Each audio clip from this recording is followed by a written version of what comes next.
बच्चों हम लोग लास्ट क्लास में हेडिंग डाले थे इक्विलिब्रियम, तो आप उसी के आगे हम लोग कंटिन्यू करेंगे। तो हेडिंग डालिए इक्विलिब्रियम। अगर कहीं पर इक्विलिब्रियम लिखा है तो इस बात का क्या मतलब है पहले ये समझा जाए। Equilibrium, right. तो इक्विलिब्रियम का मतलब होता है उस बॉडी पर नेट फोर्स जीरो।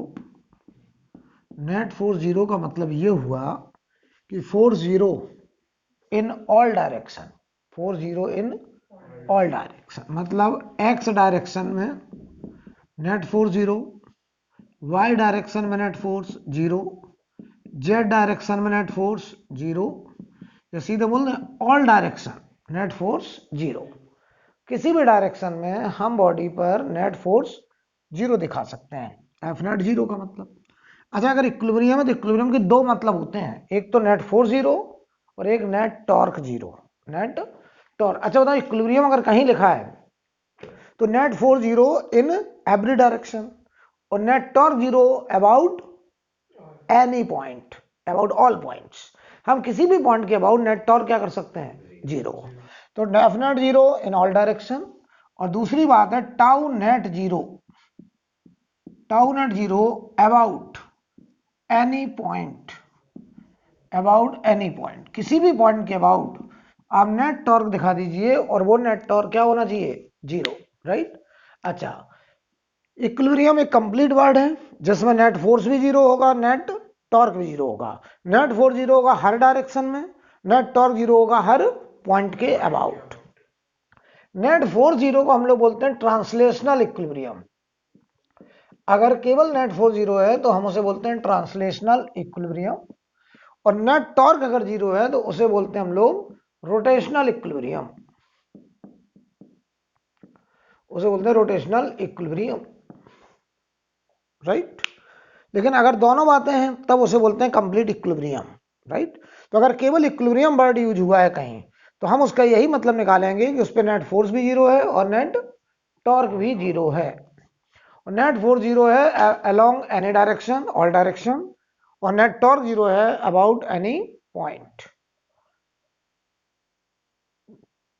ठीक है, तो एक सवाल के माध्यम से बात करी जाए। तो देखिए क्वेश्चन कुछ ऐसा है, हमसे कह रहे हैं ये सीलिंग है, यहां पर हमने दो रस्सी के माध्यम से ऐसे रॉड को ऐसे लटका रखा है, ऐसे ऐसे। ये एक रस्सी है, एक ये रस्सी है, ये इसका मिड पॉइंट है, इसका मिड पॉइंट यहां कहीं होगा। ये दूरी L/4 है, ठीक है। अच्छा, तो अगर ये L/4 है तो ये कितना है यहां से लेके यहां तक, 3L/4, राइट। ये दूरी हमको दी गई 3L/4, इतना। रॉड का लेंथ है L और इसका रॉड का मास है M। रॉड का लेंथ है L, मास है M। सवाल लिखें given rod is in equilibrium, given rod is in equilibrium, given rod is in equilibrium, find, given rod is in equilibrium, find tension in both string, find tension in both string. जो rod है वो equilibrium में है, हमको tension निकालना है दोनों रस्सी में, right. Find tension in both string, दोनों रस्सी में हमको टेंशन फाइंड आउट करने को कहा गया है, ठीक है। Find tension in both string, तो जवाब दो। इस रस्सी में टेंशन देखो T1 मान लें, इसमें T1 मान लिया, यहां बोलो T2 मान लिया, ये हमने टेंशन T1 और T2 मान लिए भाई, ठीक है।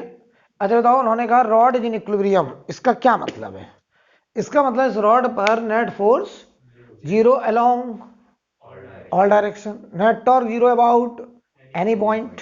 आप अपनी सुविधा के हिसाब से किसी भी पॉइंट के अबाउट नेट टॉर्क जीरो कर सकते हैं। सबसे पहले चलो इस रॉड का फ्री बॉडी डायग्राम बनाएं। बताओ इसका जो mg होगा वो कहां लगेगा? इस रॉड का जो mg है वो किस पॉइंट पे लगेगा? जहां सेंटर ऑफ मास होगा। कहाँ होगा? पूरी लेंथ कितनी है? L, तो इसका mg कहाँ लगेगा? मिड पे। तो मान लो ये मिड है, इसका सेंटर ऑफ मास ये, तो mg बेटा ऐसे लग रहा होगा मिड पर, ये सेंटर ऑफ मास, यानी ये दूरी कितनी होगी? L/2, और ये दूरी भी कितनी होगी? L/2। देख लीजिए, ठीक है। अगर बताओ ये रॉड इक्विलिब्रियम में है, तो ट्रांसलेशनल इक्विलिब्रियम के लिए हम क्या इक्वेशन लिख सकते थे? हर डायरेक्शन में नेट फोर्स 0 होना चाहिए। तो चलो देखो, हम सुविधा के लिए हम कर तो किसी भी डायरेक्शन में सकते हैं, लेकिन हम तो सीधा इसी डायरेक्शन में देखेंगे। बताओ ऊपर की तरफ कितना फोर्स? T1 प्लस T2, नीचे की तरफ, तो बताओ पहली इक्वेशन T1 प्लस T2 बराबर क्या mg हो जाएगा? First equation T1 plus T2 equal to mg, ठीक है। अब हम बनाने जा रहे हैं दूसरा इक्वेशन, और दूसरा इक्वेशन होगा नेट टॉर्क का। तो बताओ नेट टॉर्क, तो रोटेशनल इक्विलिब्रियम, बताओ नेट टॉर्क किस पॉइंट के अबाउट? आप कहोगे एनी पॉइंट, लेकिन हम अपनी सुविधा के लिए करेंगे किसके अबाउट?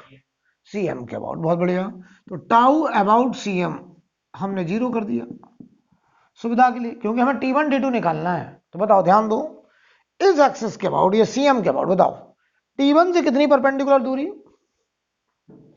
बताओ इस पॉइंट से T1 की दूरी L/2। तो किस सेंस में घुमाएगा ये फोर्स? ऐसे फोर्स लग रहा है इस पॉइंट के अबाउट, इस रॉड को किधर घुमाएगा?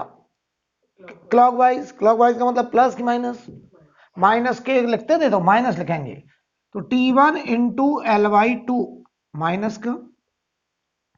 अब आओ जरा देखना, mg का टॉर्क कितना है इस पॉइंट के अबाउट? 0, mg वहीं से पास कर रहे हैं। T2 बताओ, ऐसे एक फोर्स लगा दें तो ये किस सेंस में घुमाएगा? एंटी क्लॉक को क्या लिखते थे? प्लस। तो प्लस का T2 इंटू, बताओ T2 से ये दूरी, ये दूरी L/4, L/4 होगी। अरे यार ये दूरी L/4 नहीं आएगी, तो T2 इंटू L/4, और ये सम किसके बराबर? 0। सही है। तो बताओ यहां से L पूरे से कट गया, तो बताओ T2 बराबर क्या 2T1 आ रहा है? देखो T2 बराबर 2T1 आ रहा है, और T2 को 2T1 यहां रख दो, तो बताओ जरा T2 को 2T1 रख दें तो 3T1 बराबर mg, तो T1 की वैल्यू आएगी mg/3, और T2 की वैल्यू है 2T1, तो T2 हो गया 2mg/3।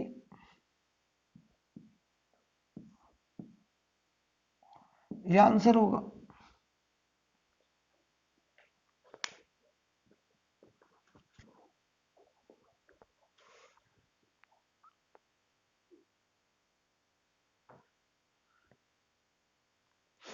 कोई प्रॉब्लम? ठीक है, आगे बढ़ा जाए, रब कर दें, आगे देखिए। तो कभी भी इक्विलिब्रियम लिखा हो, इसका मतलब ये है कि उस सिस्टम पे नेट फोर्स भी 0 है और नेट टॉर्क भी 0 है। तो हम हर डायरेक्शन में नेट फोर्स 0 कर सकते हैं। हम अपनी सुविधा के हिसाब से किसी भी पॉइंट के अबाउट नेट टॉर्क भी 0 कर सकते हैं। ठीक है, जरा समझिए।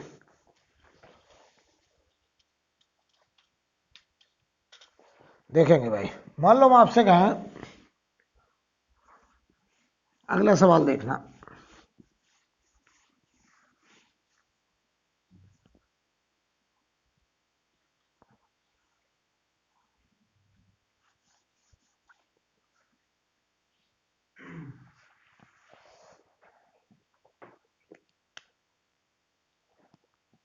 मान लो मैं आपसे कहें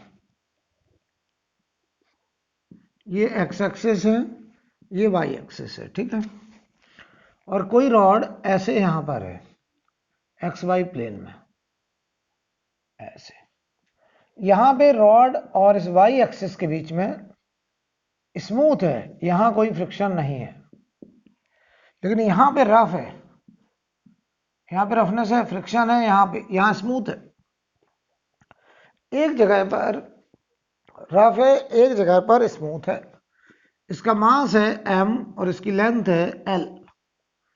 रॉड का मास है m, रॉड की लेंथ क्या है l। ठीक है, सवाल लिखिए। Given rod is in equilibrium, given rod is in equilibrium, given rod is in equilibrium, then find friction between, then find friction between, then find friction between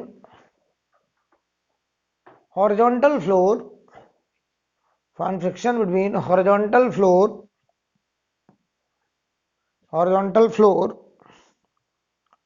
and rod, then find friction between horizontal floor and rod। ठीक है, तो बताओ चलो, इसका पहले हम free body diagram बनाएंगे। आप हमारी मदद करिएगा, हम यहां बना दे रहे हैं, देखना इसी बना दें। चलो बताओ, इस रॉड पर एक नॉर्मल इधर होगा, एक नॉर्मल इधर होगा, तो यहां का नॉर्मल इस कॉमन सरफेस के परपेंडिकुलर ऐसे आया होगा, एक नॉर्मल इधर आया होगा n2। अच्छा, रॉड का mg कहां लग रहा होगा? रॉड का mg किस पॉइंट पर? मिड पे। तो क्या मिड पे लगा होगा? ये मान लो ऐसे लग रहा होगा mg। फ्रिक्शन बताओ यहां पर, यहां पे फ्रिक्शन किधर की तरफ लगेगा?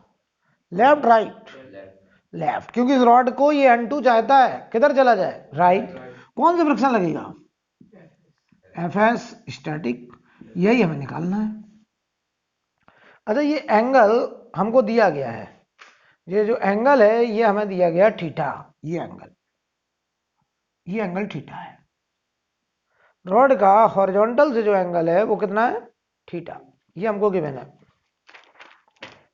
ठीक है, अब सुनो, ये रॉड कह रहे हैं इक्विलिब्रियम में है, तो इस रॉड पर net force in all direction, net torque about any point. तो मैं करने जा रहा हूं, ध्यान दीजिए। सबसे पहले ट्रांसलेशनल इक्विलिब्रियम दिखाने चला। अगर मैं ट्रांसलेशनल इक्विलिब्रियम को दिखाऊं तो नेट फोर्स 0 इन ऑल डायरेक्शन, नेट फोर्स 0 इन ऑल डायरेक्शन। चलो बताओ, हॉरिजॉन्टल में फोर्स बैलेंस करो पहले, एक्स के लो। n2 ने बैलेंस किसे करा? Fs को।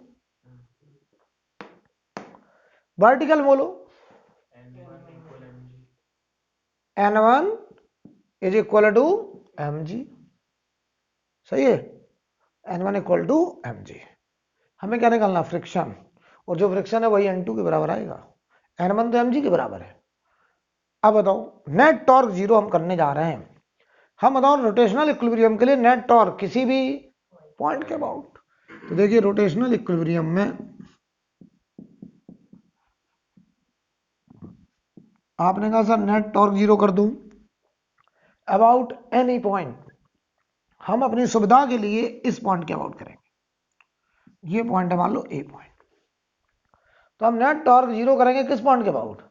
ए पॉइंट के अबाउट। करने चले, tau net about point A is 0, tau net about point A is 0, A point के अबाउट नेट टॉर्क 0। तो बताओ, ए पॉइंट के अबाउट अगर हम टॉर्क 0 करें, कौन से दो फोर्स हैं जिनका टॉर्क ऑलरेडी 0 है? कितने फोर्स लग रहे हैं? पूरे 4। कौन कौन? n1 n2 Fs और mg। लेकिन दो फोर्स ऐसे जो ए पॉइंट के अबाउट टॉर्क 0 करना है, कौन से वो दो फोर्स हैं? n1 और Fs। क्या ये दोनों यहीं से पास कर रहे हैं? और जिस पॉइंट के अबाउट टॉर्क निकालना उसी के अबाउट, उसी से अगर फोर्स गुजर रहा है तो उस पॉइंट के अबाउट टॉर्क 0 होगा। तो बताओ, n1 और Fs का ए पॉइंट के अबाउट टॉर्क 0। बोलो, अब हम देखने चले टॉर्क इसका mg का और n2 का। तो रॉड की लेंथ कितनी बेटा? l। तो देखो n2 का टॉर्क, n2 की ये फोर्स की लाइन है, इस पॉइंट के अबाउट टॉर्क देखना, तो ये परपेंडिकुलर डिस्टेंस आएगी, ये फोर्स है, ये परपेंडिकुलर डिस्टेंस। अगर ये l है, अगर ये पूरा l है और ये थीटा है, तो ये l का साइन थीटा। तो जवाब दो तुम मुझे, इस पॉइंट के अबाउट इधर देखो पहले, N2 ऐसे लगाया जाए, किस सेंस में घुमाएगा? क्लॉकवाइज। कितना आएगा torque? N2 into L sine theta, किस सेंस में? क्लॉकवाइज। और ये प्लस की माइनस? माइनस का।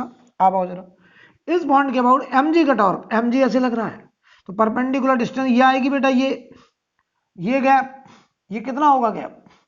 ये कितना है? L/2, तो ये L/2 का cos थीटा।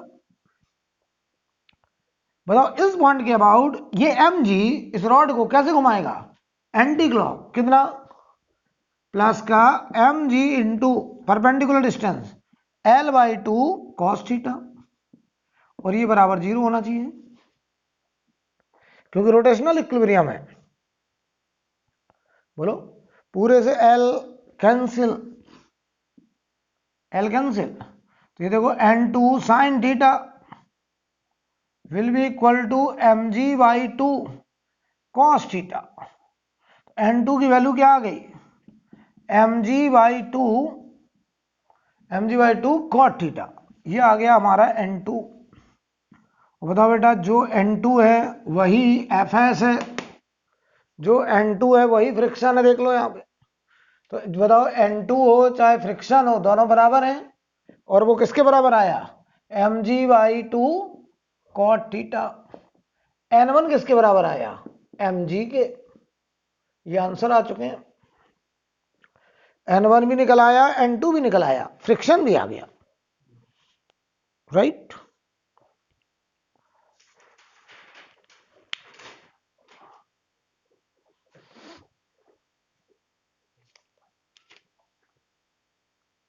ठीक है।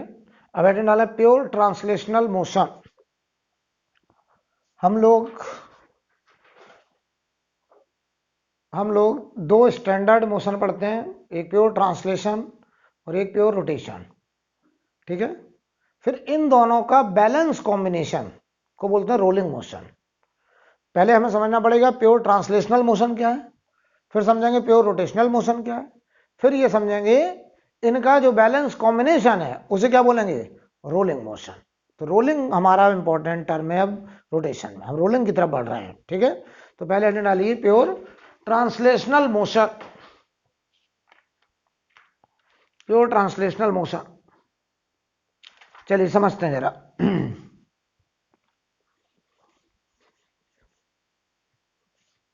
अभी तक तुम जितना मोशन पढ़ते हुए आए हो, सर्कुलर को छोड़ दो अगर, तो तुमने प्योर ट्रांसलेशनल मोशन ही तो पढ़ा है। कोई ब्लॉक ग्राउंड पे स्लाइड कर रहा है ए एक्सेलरेशन से, तो वह बताओ उस ब्लॉक के हर एक पॉइंट का एक्सेलरेशन होता था और वही उसके सेंटर ऑफ मास का एक्सेलरेशन होता था।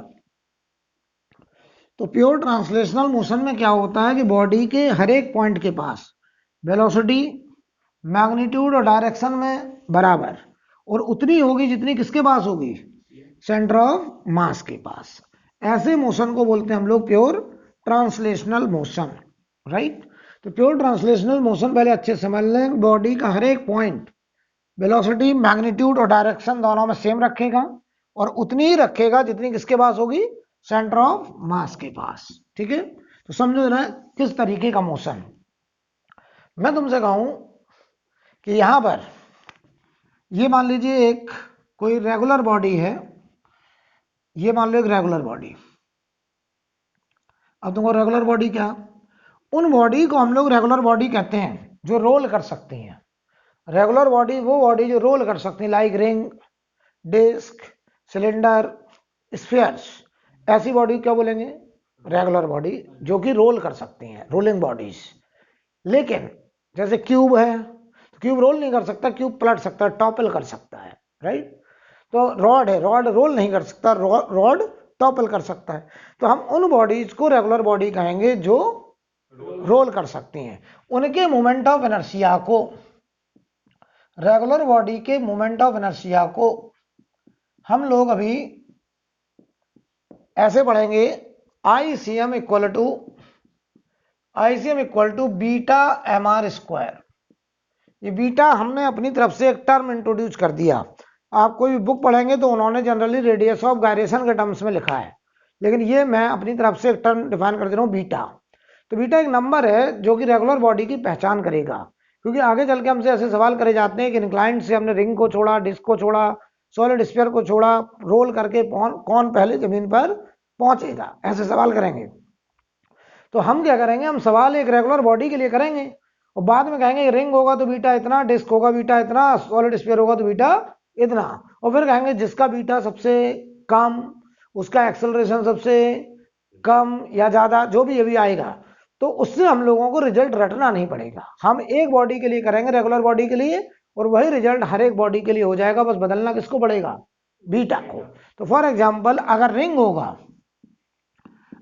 होगा, बताओ रिंग का सीएम से पास होने वाली एक्सिस, उसके अबाउट मोमेंट ऑफ इनर्शिया जो कि प्लेन के परपेंडिकुलर होती थी, कितना होता था, mr स्क्वायर।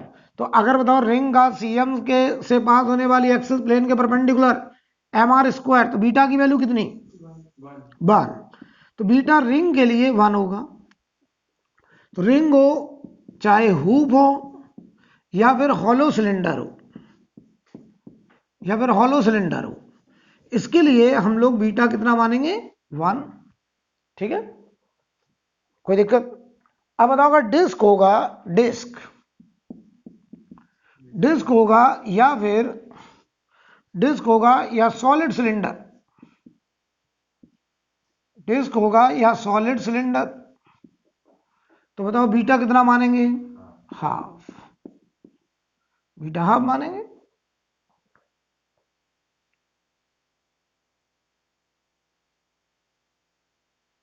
ठीक है, अब आओ जरा, अब अगर बात करें हॉलो स्फीयर, बताओ हॉलो स्फीयर का ईसीएम क्या होता था, हॉलो स्फीयर का बोलिए, हॉलो स्फीयर का सीएम से पास होने वाली एक्सिस के अबाउट मोमेंट ऑफ इनर्शिया, तो बताओ मानस, 2/5 हॉलो का। ये बताइए क्या फायदा, इससे तुम पढ़ते चले जाओगे और पीछे से भूल जाओ, क्या फायदा होगा इससे बताइए। इतनी सी बात अगर नहीं सीख पाए अब तक, पूरा मोमेंट ऑफ इनर्शिया खत्म हो गया, सवाल अवाल लगा डाले, बताइए, ये तो गलत बात है ना। और तुम चाह रहे हो कोर्स जल्दी हो जाए, ये हो जाए, सब हो जाए, तुम सीख नहीं पाओ तो कोर्स खत्म करके क्या करोगे बताइए। खत्म कैसे करना है, सीख के करना है कि बगैर सीख के करना है, तो सीख के कैसे होगा, पूरा ज्ञान भी दे रहे हो, सीख के करना है, लेकिन सीखो ना, फिर बताओ इसका क्या होता है, थोड़ा जोर दो दिमाग पे। 2/, अभी बता दोगे देखना, 2/3 mr स्क्वायर, तो इसका बीटा हो जाएगा 2/3। थोड़ा जोर दीजिए दिमाग पे। सॉलिड स्फीयर का बताओ, सॉलिड स्फीयर का बोलिए बीटा, बोलो जल्दी से आयुष, 2/5 mr स्क्वायर, तो बीटा इसका 2/5 हो गया। तो इन बॉडी में सबसे बड़ा बीटा किसका, रिंग का, सबसे छोटा बीटा किसका, सॉलिड स्फीयर का, राइट। यानी सबसे कम मोमेंट ऑफ एनर्जी, अगर हम ring, disc, hollow sphere, solid sphere same mass के ले लें, सेम रेडियस के ले लें, मास रेडियस बराबर, तो सबसे ज्यादा मोमेंट ऑफ इनर्शिया किसका, रिंग का, सबसे कम moment of inertia solid sphere का, राइट। तो हमसे तो सवाल करे जाएंगे आगे कि 4 बॉडी हैं, रिंग है, डिस्क है, हॉलो स्फीयर है, सॉलिड स्फीयर है, सबके मास बराबर, सबकी रेडियस बराबर, तो पूरा सवाल इस बीटा से हम लोग सॉल्व कर लेंगे आगे चल के, इसका बड़ा फायदा उठाएंगे। खैर, अभी हम पढ़ने जा रहे हैं प्योर ट्रांसलेशनल मोशन, इसको मैं रब कर दूं। अब मैं बात कर रहा हूं प्योर ट्रांसलेशनल मोशन, तो ध्यान देना जरा। प्योर ट्रांसलेशनल मोशन में क्या होता है, बॉडी के हर एक पॉइंट के पास वेलोसिटी, मैग्नीट्यूड और डायरेक्शन में बराबर बराबर होगी, और उतनी ही होगी जितनी किसके पास होगी, सेंटर ऑफ मास के पास। तो सुनो ध्यान से, मान लो ये बॉडी का सेंटर ऑफ मास है, अगर इसके पास वेलोसिटी bcm है हॉरिजॉन्टल, ये कोई रेगुलर बॉडी है, इसका मोमेंट ऑफ इनर्शिया icm बराबर बीटा mr स्क्वायर है। देखो ये एक्सिस है, ये वाली एक्सिस, इसके अबाउट मोमेंट ऑफ इनर्शिया की बात हो रही, देख लो अच्छे से ये, ठीक है। अब यही रिंग है, डिस्क है, सभी बीटा से डिसाइड हो जाएगा। अच्छा बताओ अगर इसके बाद bcm है, तो बताओ स्टॉप पॉइंट के पास वेलोसिटी कितनी होगी, आपने हेडिंग डाला है प्योर ट्रांसलेशनल मोशन पढ़ रहा हूं मैं, तो प्योर ट्रांसलेशनल मोशन को पहले अच्छे से समझ लीजिए। प्योर ट्रांसलेशनल मोशन, जवाब दो। अगर सीएम के पास वेलोसिटी बीसीएम है तो टॉप पॉइंट के पास बीसीएम राइट साइड, बताओ इस पॉइंट के पास बीसीएम राइट साइड। बॉडी के हर एक पॉइंट के पास वेलोसिटी मैग्नीट्यूड और डायरेक्शन में बराबर और उतनी जितनी किसके पास है, सीएम के पास। तो बताओ इस पॉइंट के पास भी कितना, बीसीएम, किधर, राइट साइड। इस पॉइंट के पास भी बीसीएम राइट साइड, इस पॉइंट के पास भी बीसीएम राइट साइड, इस पॉइंट के पास भी बीसीएम राइट साइड, इस पॉइंट के पास भी बीसीएम राइट साइड, इस पॉइंट के पास भी बीसीएम राइट साइड। चलो बॉटम पॉइंट के पास, ये पॉइंट बॉटम पॉइंट, इस पॉइंट के पास वेलोसिटी बताओ किधर होगी। यार जब प्योर ट्रांसलेशनल मोशन है तो ये डिस्क है या रिंग है या सॉलिड स्फीयर है, इसका जो कांटेक्ट पॉइंट है उसके बाद भी वेलोसिटी कितनी होगी, बीसीएम, किधर की तरफ, राइट साइड। तो जरा तुम मुझे इतना बता दो, मैं तुमसे कुछ पूछना चाह रहा हूं, ये बॉडी का जो कांटेक्ट पॉइंट है, मान लो पी पॉइंट, बताओ ये सरफेस पर रगड़ रहा होगा किधर की तरफ, आगे की तरफ, राइट साइड। अगर यहां फ्रिक्शन होता तो किधर लगता, लेफ्ट साइड। कौन सा फ्रिक्शन लगता, एफ के, काइनेटिक, बिल्कुल सही बात है, क्योंकि एक्चुअल स्लाइडिंग हो रही है। क्या बताऊं, ये वाला पी पॉइंट यहां कांटेक्ट में है, ये बॉडी देखो ऐसे जाएगी घसटते हुए, ऐसा लगेगा कि ये पॉइंट पी जो जमीन में फंस गया वो फंस गया हमेशा के लिए, और ये पूरी डिस्क आगे जा रही होगी और ये पी पॉइंट लगातार रगड़ते हुए आगे जा रहा होगा। क्यों, क्योंकि इस बॉडी में कोई स्पिन है नहीं, ओमेगा है नहीं। प्योर ट्रांसलेशनल मोशन में कोई ओमेगा नहीं होगा, केवल ट्रांसलेटरी इफेक्ट होगा। ओमेगा अगर नहीं है तो ये बॉडी घूमेगी नहीं, घूमेगी नहीं तो ये पॉइंट पी इधर या उधर उठ करके नहीं जाएगा। इसका मतलब जो पॉइंट एक बार जमीन पर फंस गया वही पॉइंट हमेशा के लिए कांटेक्ट पॉइंट बनेगा, और वो बॉडी का पॉइंट सरफेस के अलग अलग पॉइंट के साथ संपर्क में आएगा, और यहां जो स्लाइडिंग होगी उसे हम लोग बोलेंगे रबिंग। क्या होगा, रबिंग, रगड़ेगा, ये पॉइंट रगड़ते हुए आगे जाएगा। जैसे हम लोग बाइक चलाते हैं या साइकिल चलाते हैं, ब्रेक लगा दो, या कार चला रहे हैं अचानक से ब्रेक लगा दीजिए तो टायर स्लाइड करते हुए आगे जाता है, तो जो पॉइंट टायर का नीचे फंस गया वही घसटते हुए जाता है। ऐसे मोशन को हम लोग बोलेंगे प्योर ट्रांसलेशनल मोशन। हम अपने शूज को ऐसे घसीटने लगे, ऐसे चलने लगे, तो ये मोशन कैसा है, प्योर ट्रांसलेशनल मोशन। जो पॉइंट शूज का संपर्क में आ गया ग्राउंड के वही हमेशा संपर्क में रहेगा। ऐसे मोशन को हम लोग क्या बोलेंगे, प्योर ट्रांसलेशनल। तो देखना थोड़ी देर बाद का पिक्चर बना है, ये पॉइंट पी है। यार ये बताओ पी पॉइंट को इधर उधर ले जाने के लिए इसमें क्या चाहिए, ओमेगा। अगर ओमेगा नहीं है तो बॉडी का जो कांटेक्ट पॉइंट है वो बदलने वाला नहीं है। लेकिन बताओ सरफेस का पॉइंट बदलेगा। अभी ये पी पॉइंट, पी किसका पॉइंट है, बॉडी का। ये पॉइंट है मान लो सरफेस का क्यू, तो पी अभी किसके संपर्क में, क्यू। थोड़ी देर बाद यहां पे लिखा है एम पॉइंट, यहां लिखा है एन पॉइंट। तो क्या ये बॉडी स्लाइड करते हुए जब आगे जाएगी तो बताओ बॉडी का यहां पे कौन सा पॉइंट होगा, क्या बॉडी का पॉइंट अभी भी पी होगा, लेकिन सरफेस का क्या होगा, एन। तो बॉडी का एक ही पॉइंट सरफेस के अलग अलग पॉइंट के साथ कांटेक्ट पॉइंट बनने जा रहा है। यानी बताओ बॉडी के एक ही पॉइंट का कांटेक्ट होने जा रहा है सरफेस के अलग अलग पॉइंट के साथ। तो सरफेस का पॉइंट कौन बदल रहा है, ये बीसीएम, ट्रांसलेशनल मोशन। क्यों, ट्रांसलेशनल मोशन है तो बॉडी आगे बढ़ रहा है, तो हमारा सरफेस का पॉइंट बदल रहा है।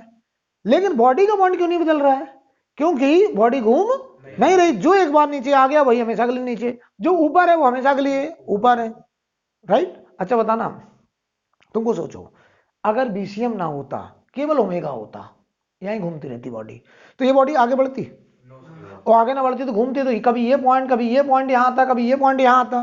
तो बताओ बॉडी का अलग अलग पॉइंट सरफेस के एक पॉइंट के साथ संपर्क में आता, यानी बॉडी के पॉइंट को बदलने के लिए जिम्मेदार ट्रांसलेशन की रोटेशन। यार बॉडी के पॉइंट को बदलने के लिए जिम्मेदार कौन, रोटेशन। सरफेस के पॉइंट को बदलने के लिए जिम्मेदार ट्रांसलेशन, राइट। अगर बॉडी में ट्रांसलेशन ना होता, केवल ओमेगा होता, तो बॉडी यही घूमती रहती, तो बॉडी का कभी ये पॉइंट यहां होता, कभी ये घूम के यहां पहुंचता, कभी ये घूम के यहां पहुंचता। और हम कहते हैं बॉडी का अलग अलग पॉइंट सरफेस के एक ही पॉइंट के साथ कांटेक्ट पॉइंट बन रहा है, और यहां पे भी स्लाइडिंग होती, लेकिन इस स्लाइडिंग को बोलते हैं हम लोग स्पिनिंग स्लिपिंग। स्पिनिंग, स्पिन करते हुए स्लाइड कर रहा है। और ये कौन सा स्लाइडिंग है, रबिंग। ये रगड़ते हुए आगे जा रहा है, राइट। तो अच्छा, अगर हम बॉडी में बीसीएम भी दे दें, ओमेगा भी दे दें, तो बॉडी आगे भी बढ़ेगी। और बॉडी अगर आगे बढ़ेगी तो किसका पॉइंट बदलेगा? आगे बढ़ने से किसका पॉइंट बदलता है? अगर आगे बढ़ेगी तो किसका पॉइंट बदलेगा? सरफेस का। घूमने से किसका बदलेगा? तो फिर क्या होगा? बॉडी का अलग अलग पॉइंट सरफेस के अलग अलग पॉइंट के साथ संपर्क में आएगा। उसे बोलेंगे हम लोग combination of translation and rotation. और उस कॉम्बिनेशन को हम ऐसा बैलेंस करते हैं कि जो कॉन्टेक्ट पॉइंट है वो रगड़े ना, ऐसे मोशन को बोलते हैं रोलिंग मोशन। तो रोलिंग की कंडीशन ये होती है कि जो कॉन्टेक्ट पॉइंट हो वो स्लाइड ना करे। नो स्लाइडिंग को रोलिंग बोलते हैं। रेगुलर बॉडी में कॉन्टेक्ट पॉइंट अगर स्लाइड नहीं कर रहा है, नो स्लाइडिंग है, समझ जाओ बॉडी का मोशन कैसा है? Rolling motion. लेकिन rolling is the balance combination of translation and rotation. उस केस में ट्रांसलेशन की वजह से बॉडी आगे बढ़ेगी तो सरफेस के पॉइंट बदलेंगे, घूमते हुए आगे बढ़ेगी तो बॉडी के पॉइंट बदलेंगे, और बॉडी के अलग अलग पॉइंट सरफेस के अलग अलग पॉइंट के साथ संपर्क में आएंगे, और वहां पे कोई भी स्लाइडिंग नहीं होगी। ऐसे मोशन को रोलिंग मोशन कहेंगे। प्योर ट्रांसलेशन में स्लाइडिंग होती है जिसे रबिंग कहते हैं, प्योर रोटेशन में स्लाइडिंग होती है जिसे स्पिनिंग स्लिपिंग कहते हैं, और रोलिंग में कोई स्लाइडिंग नहीं होती है, राइट। आपने देखा होगा कभी, आप कार से चल रहे हैं, रोड पे चल रहे हैं, बताइए हम कार से जा रहे हैं रोड पे, तो क्या टायर घिसता है? नहीं। क्यों? टायर हमेशा रोड को दबाते हुए आगे बढ़ता है, वो टायर आगे पीछे स्लाइड नहीं। क्यों? टायर में बीसीएम भी है, टायर में ओमेगा भी है, और ऐसा बैलेंस है कि जो कांटेक्ट पॉइंट है वो फॉरवर्ड या बैकवर्ड स्लाइड नहीं करता। हम कहते हैं कार रोल करके चल रहा है, ठीक। अब देखना, जब हम किसी कीचड़ में जाते हैं, मडी फील्ड में कार घुसा दिया हमने, तुम देखना कभी तुम्हें महसूस होता होगा कि टायर घूमता ज्यादा दिखाई देता है, आगे कार बढ़ना स्लो हो जाता है। रोड पे चलो तो हमें देखो कार के आगे बढ़ने का रेट, घूमने का रेट बराबर, तो टायर स्लाइड नहीं करता। जब वो कीचड़ में जाता है तो क्या होता? घूमता ज्यादा तेजी से, आगे कम, तो कौन भारी पड़ता? ट्रांसलेशन की रोटेशन? रोटेशन। मडी फील्ड में रोटेशन भारी हो जाता है, ट्रांसलेशन कमजोर हो जाता है, वहां पे टायर स्लाइड करने लगता, घिसने लगता है। जब हम ब्रेक लगाते हैं, और ब्रेक लगाते हैं तो वहां पे आगे बढ़ना तो जारी रहता है लेकिन घूमना स्लो हो जाता है, तो वहां पे ट्रांसलेशन भारी है, घूमना कमजोर है, तब भी टायर स्लाइड कर जाता है, क्योंकि वहां कौन भारी पड़ता है? Translation, right. और नॉर्मल कंडीशन में हार्ड रोड पे चल रहे हैं तो हम कहेंगे ना ट्रांसलेशन और ना रोटेशन, दोनों कैसे हैं? बैलेंस। और ऐसे मोशन को बोलते हैं रोलिंग, और उस केस में बॉडी का कॉन्टेक्ट पॉइंट स्लाइड नहीं करता है, ठीक है। तो ये स्टोरी है पूरी। अब हम जा रहे हैं उसकी तरफ बढ़ रहे हैं। तो बताइए, प्योर ट्रांसलेशनल मोशन में क्या बॉडी का हर एक पॉइंट वेलोसिटी, मैग्नीट्यूड और डायरेक्शन बराबर रखेगा? और उतनी रखेगा जितनी किसके पास होगी? सेंटर ऑफ मास के पास। क्या बॉडी का पॉइंट बदलेगा कि सरफेस का बदलेगा? सरफेस का। बॉडी का एक बार जो कांटेक्ट पॉइंट बन गया वो कहेगा हम हमेशा के लिए फंस गए, और हम ही सरफेस के अलग अलग पॉइंट के साथ रगड़ते हुए आगे बढ़ेंगे, राइट। सरफेस का पॉइंट नहीं बदलेगा, वो बॉडी का पॉइंट नहीं बदलेगा, क्योंकि बॉडी के पॉइंट को बदलने के लिए जिम्मेदार बॉडी को घूमना होगा। घूमने के लिए क्या चाहिए? ओमेगा। और ओमेगा का मतलब उसमें हमें डेवलप करना पड़ेगा रोटेशनल इफेक्ट, राइट। तो चलिए इसमें थोड़ा सा लिखेंगे। ये देखो जरा, ये बीसीएम है, तो देखो बॉडी का ये जो कांटेक्ट पॉइंट है, बॉडी का ये जो कांटेक्ट पॉइंट, ये अभी भी बीसीएम से ही स्लाइड कर रहा होगा, और जो पॉइंट पी यहां था वही पॉइंट यहां है, बस सरफेस का पॉइंट बदलता जा रहा है, बॉडी का पॉइंट बदल नहीं रहा है। अगर हम कहते हैं यहां पे ए पॉइंट है, तो बताओ अभी भी यहां कौन सा पॉइंट होगा? ए पॉइंट ही होगा, क्लियर।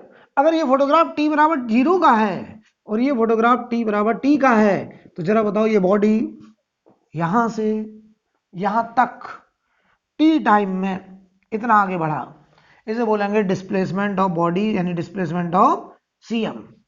अगर हम बॉडी का ट्रांसलेशनल मोशन की अब बात करेंगे कभी भी, तो हम किसकी बात करेंगे? सीएम की। सीएम से पूछेंगे कि आपने कितना शिफ्टिंग करा, तो ये बताओ ये डिस्प्लेसमेंट ऑफ सीएम क्या लिखोगे? VCM into time, VCM into time, right. तो लिखिए इसमें पहला पॉइंट, इसमें पहला पॉइंट लिखें, if linear velocity vector, if linear velocity vector of each particle, if linear velocity vector of each particle of each particle is same in magnitude and direction, then motion of the body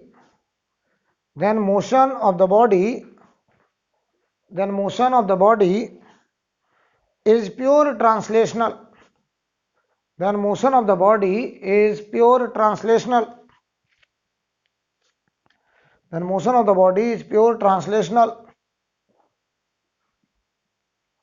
ठीक है, दूसरा point लिखें,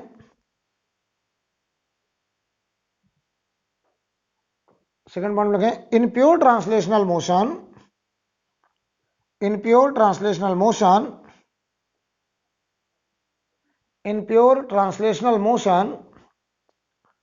single point of the body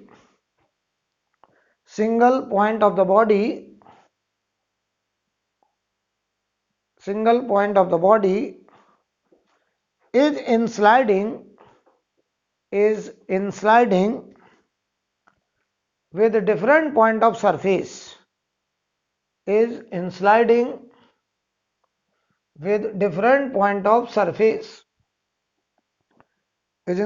with different point of surface, right. और इस case में अगर कहा जाए बॉडी की काइनेटिक एनर्जी, तो बताओ यहां जो काइनेटिक एनर्जी होगी वो ट्रांसलेशनल वाली होगी। तो अगर हमें बॉडी की काइनेटिक एनर्जी लिखनी है तो हम काइनेटिक एनर्जी किसकी लिखेंगे, सीएम की, राइट। कितनी होगी, हाफ सीएम का मास, कितना टोटल मास बॉडी का, वही सीएम का मास इनटू वी सीएम का स्क्वायर, राइट। तो इसे बोलेंगे हम लोग के ई ट्रांसलेशनल।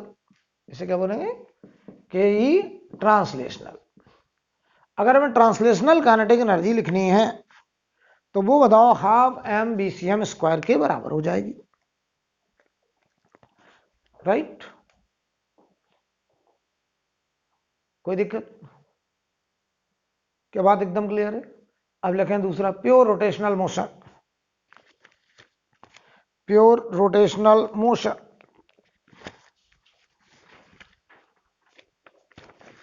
प्योर रोटेशनल मोशन,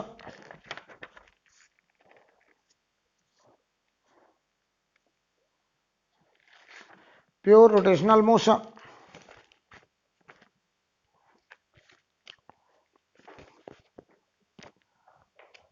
ठीक है, इसमें पहला पॉइंट लिखें, प्योर रोटेशनल मोशन में पहला पॉइंट लिखिए, if any point inside or outside the body, if any point inside or outside the body, inside and outside to the body, is always remains at rest, is always remains at rest, is always remains at rest, and all other particles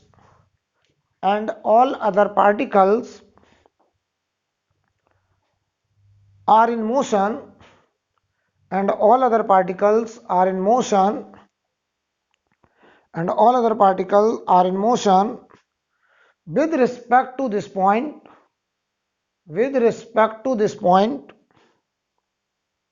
with respect to this point, then we say body is in, then we say body is in pure rotational motion, then we say body is in pure rotational motion, pure rotational motion about that rest point, about that rest point, about that rest point, about that rest point, full stop वाले लिखें, this point is called center of rotation, this point is called center of rotation, this point is called center of rotation। क्या मतलब है, pure rotational motion किसे कह रहे हैं, कह रहे हैं बॉडी में एक पॉइंट ऐसा होगा जिसके अबाउट बॉडी प्योर रोटेशन में होगी, घूम रही होगी, जिसके अबाउट ओमेगा होगा, वो पॉइंट परमानेंट क्या होगा, रेस्ट। वो पॉइंट आगे पीछे मूव नहीं करेगा, लेकिन बाकी सारे पॉइंट उस पॉइंट के रिस्पेक्ट में रिलेटिव मोशन में होंगे। बाकी सारे पॉइंट घूमते नजर आएंगे, लेकिन वो एक पॉइंट ऐसा होगा जो मूव नहीं करेगा, जो क्या रहेगा, रेस्ट। तो जो पॉइंट अंदर या बाहर कहीं भी हो सकता है, वो अंदर या बाहर, अगर वो रेस्ट पे है, उसी पॉइंट का नाम रखेंगे centre of rotation. Centre of rotation बताओ, तो बताओ सेंटर ऑफ रोटेशन किसे कहेंगे, बॉडी के अंदर बाहर एक ऐसा पॉइंट जो रेस्ट पर होगा, लेकिन बाकी सारे पॉइंट उस पॉइंट के रिस्पेक्ट में मूविंग पॉइंट होंगे, और हम कहेंगे बॉडी प्योर रोटेशन में है, और वो पॉइंट हमारा सेंटर ऑफ रोटेशन है, जिसके अबाउट बॉडी घूमती हुई नजर आ रही है, राइट। तो देखिए सेंटर ऑफ रोटेशन की क्या खास बात है कि वो पॉइंट रहेगा रेस्ट, वो मूव नहीं करेगा। तो समझते हैं जरा।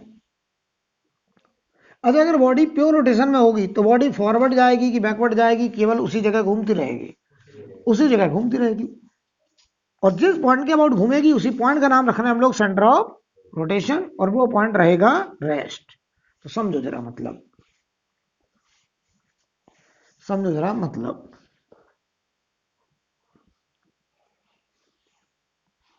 मैं तुमसे कहूं ये कोई रेगुलर बॉडी है, ऐसे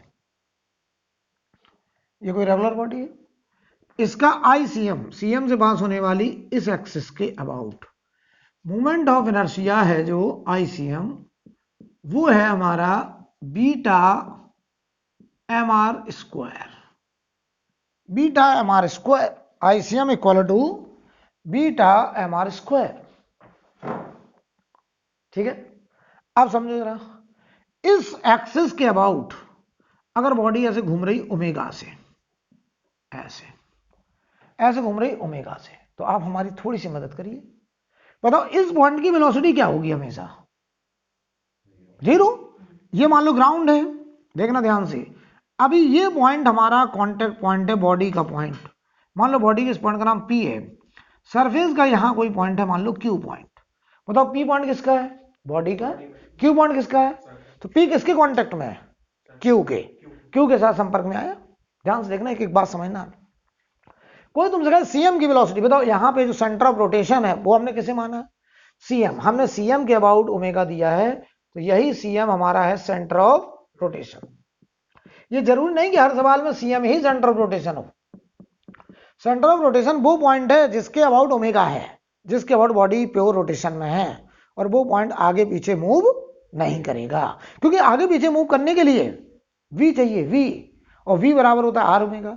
तो यहां बताओ इसी पॉइंट के अबाउट ओमेगा है और इसी से डिस्टेंस लेनी है, तो आर ओमेगा इसके पास नहीं होगा, तो ये पॉइंट क्या रहेगा, रेस्ट पर। तो सुनो ध्यान से, मैं तुमसे कहूं इस पॉइंट के बाद वेलोसिटी बताओ क्या होगी, जो टॉप पॉइंट है, तो बताओ सीएम से जिसके अबाउट ओमेगा है उससे टॉप पॉइंट की दूरी कितनी, आर। तो बताओ तुम्हें हमने सिखाया था ओमेगा की वजह से जो वेलोसिटी बनती है वो सेंटर ऑफ रोटेशन से ज्वाइन करो, और ज्वाइनिंग लाइन के परपेंडिकुलर। अब याद देखो ये ओमेगा है क्लॉक, अगर क्लॉक है तो ये वाला पॉइंट इधर भाग रहा होगा इसके परपेंडिकुलर, इसके बाद वेलोसिटी होगी आर ओमेगा, राइट। इधर देखो ये वाला पॉइंट, ये वाला पॉइंट पकड़े, तो ये वाला पॉइंट ऐसे नीचे की तरफ आ रहा होगा आर ओमेगा से। ये पी पॉइंट है, इसे हम नाम देते हैं ए पॉइंट, इसे नाम देते हैं बी पॉइंट, कोई भी नाम दे दो। अच्छा, तो यहां वाला जो पॉइंट होगा ये ऊपर की तरफ जा रहा होगा आर ओमेगा से। अच्छा, अगर यहां में कोई पॉइंट ले लें स्मॉल आर दूरी पर, ये इधर जा रहा होगा इस ज्वाइनिंग लाइन के परपेंडिकुलर स्मॉल आर ओमेगा से। देख लीजिए, मैं कोई पॉइंट यहां ले लूं यहां पे, तो ये पॉइंट ऐसे टेंजेंट के लॉन्ग जा रहा होगा आर ओमेगा से, क्योंकि ये दूरी आर है इस ज्वाइनिंग लाइन के परपेंडिकुलर। बोलो भाई,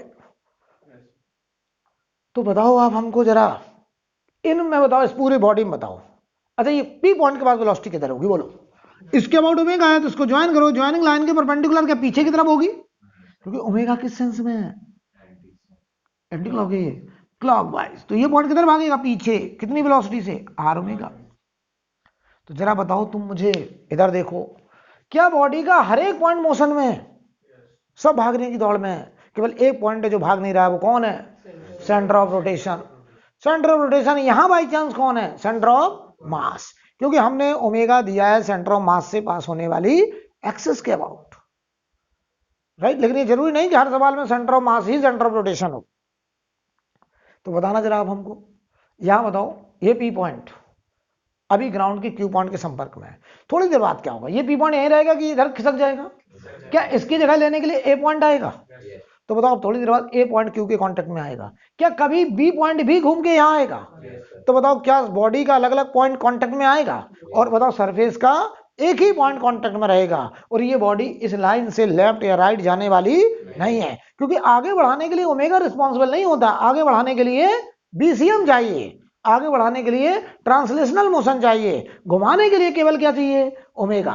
तो ओमेगा बॉडी के पॉइंट को बदलता जा रहा है, लेकिन सरफेस का पॉइंट तो तभी बदलेगा जब बॉडी आगे पीछे मूव करे, और आगे पीछे मूव करने के लिए रोटेशन नहीं चाहिए, क्या चाहिए? Translational motion. राइट। अब समझना, अब समझना, मैं तुमसे कहूं ये बॉडी घूम रही है, अच्छा एक बात हो, ये बी पॉइंट यहां पी की जगह कब आएगा? जब ये कितना एंगल घूम जाएगा? 180 डिग्री, मतलब पाई रेडियन। पूरे एक सर्कल में कितना? 2 पाई रेडियन। तो इसका टाइम पीरियड क्या होगा? 2 pi by omega, theta upon omega. बोलो बोलो। बताओ यहां पर इस सीएम के बाद वेलोसिटी कितनी है? 0, क्योंकि इसी के अबाउट ओमेगा है, तो ये जो सेंटर ऑफ रोटेशन होता है वो हमेशा रेस्ट पर रहता है in case of pure rotation.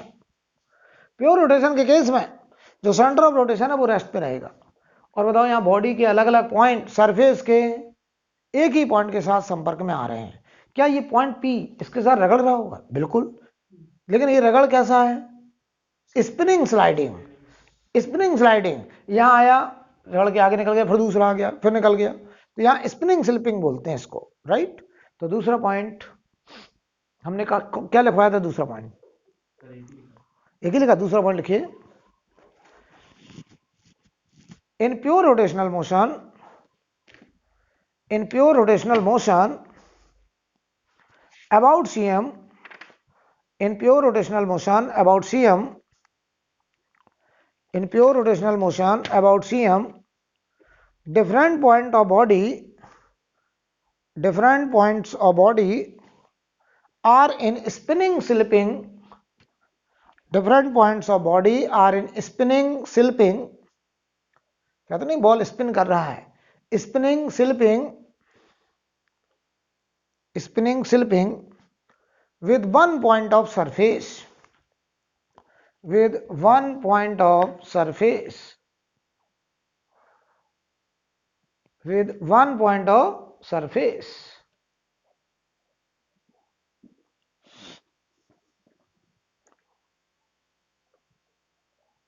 with one point of surface.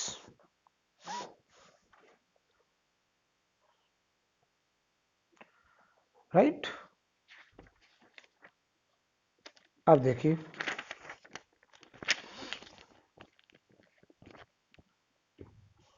अब देखिए, अगर हम कहें इसकी काइनेटिक एनर्जी बताओ इस बॉडी की, बताओ ये बॉडी यहीं खड़ा होकर ऐसे घूमता रहेगा, कभी भी आगे नहीं जाएगा।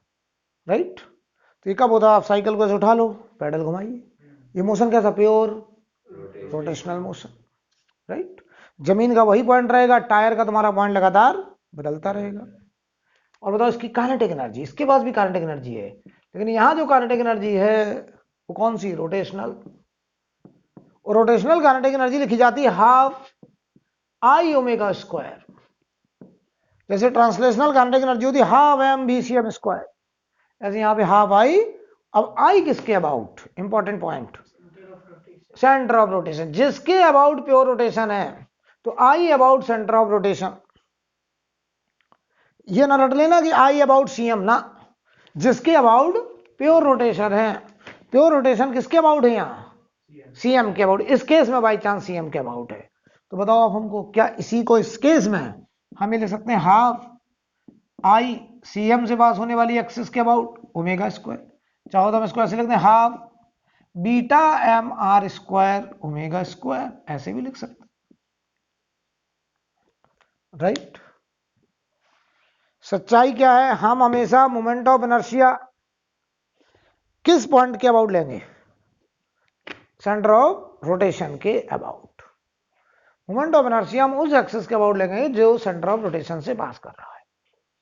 कुल मिला के जिसके अबाउट ओमेगा है उसी के अबाउट मोमेंट ऑफ इनर्शिया लेना, उसी के अबाउट बॉडी में प्योर रोटेशन है। राइट, जवाब दीजिएगा जरा। हम आपसे कहें इसे हटा दें। ये टॉपिक यहां से बहुत ही गंभीर होने जा रहा है, जान लीजिए आप। आगे रोलिंग वगैरह बहुत इंटरेस्टिंग और बहुत ही गंभीर, और सवाल आना ही आना है इस टॉपिक से।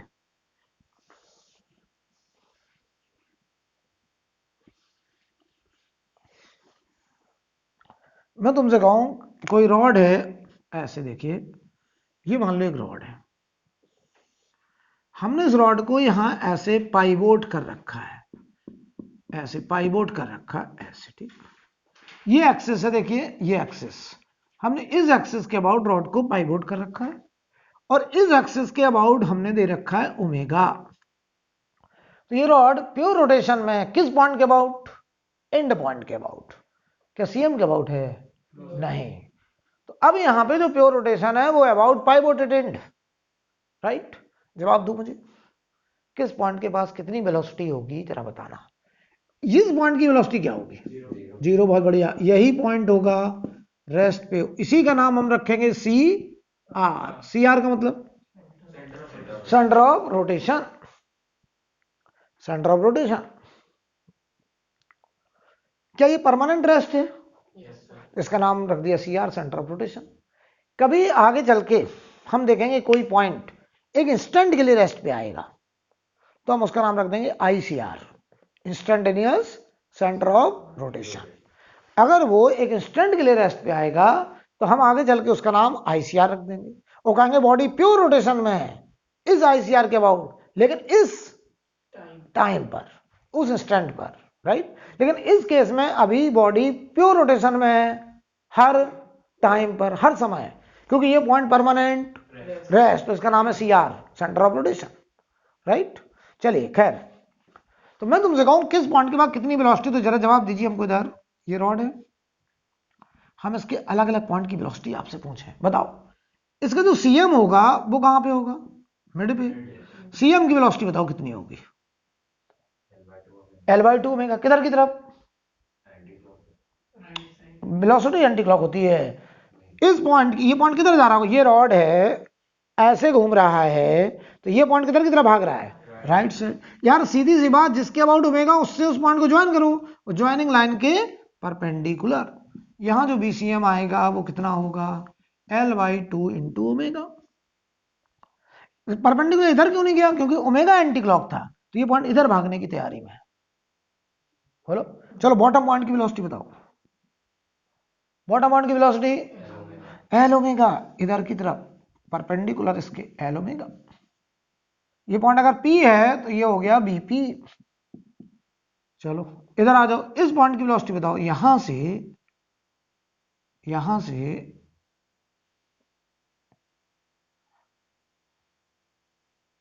इधर देते हैं, बताइए यहां से अगर हम R1 दूरी पे आ जाएं तो इस पॉइंट की वेलोसिटी कितनी होगी?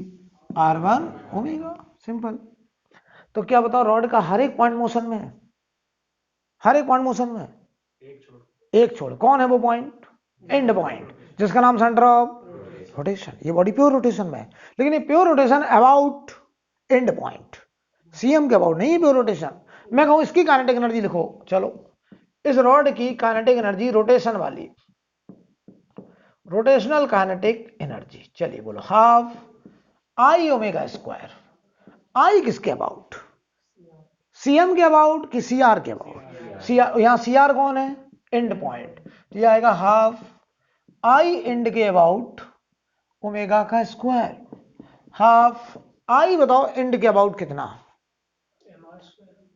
वाह वाह, क्या आदमी हो तुम लोग यार, तुम लोगों से तो परेशान हो गया मैं। ml²/3। अरे ये रॉड है, रॉड का इस एक्सिस के अबाउट मोमेंट ऑफ इनर्शिया जो एंड से पास करती है, रॉड की लेंथ के परपेंडिकुलर होती है ml²/3। राइट, तो बताओ ये आएगा ml²/3 और ये हुआ ओमेगा स्क्वायर। ये आएगा काइनेटिक एनर्जी रोटेशनल। बोलो भाई, कोई प्रॉब्लम? पक्का? चलो, अगर नहीं है प्रॉब्लम तो हम आपसे बातचीत थोड़ा और करेंगे।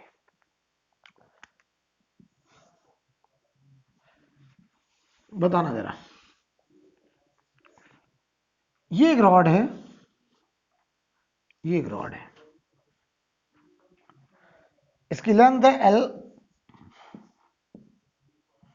मास है M, ये इसका CM, और CM से पास होने वाली ये एक्सिस जो इसकी लेंथ के परपेंडिकुलर है, इसके अबाउट हमने दे दिया ओमेगा।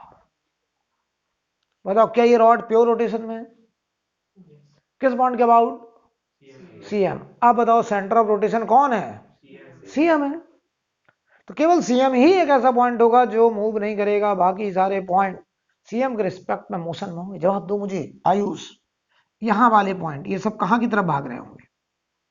इसके ऊपर के पॉइंट किधर की तरफ?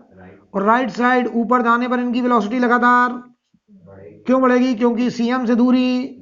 तो बताओ इसकी वेलोसिटी क्या होगी? L/2 इंटू ओमेगा होगी। चलो नीचे वाले पॉइंट बताओ, इसके नीचे वाले पॉइंट कहां भाग रहे होंगे? लेफ्ट। और सबसे रफ्तार में कौन होगा?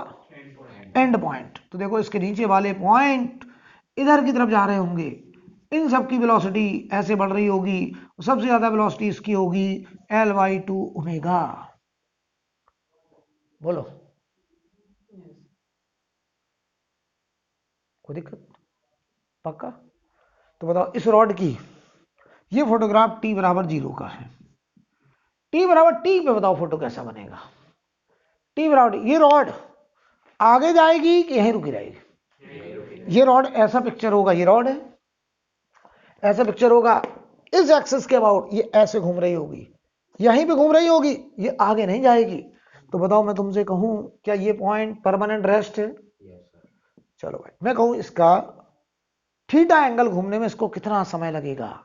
तो क्या बताओ थोड़ी देर बाद इस रॉड का पिक्चर ऐसा बनेगा, ऐसा ऐसा बनेगा? देख लो, क्या बताओ ये रॉड थीटा एंगल घूम जाएगा?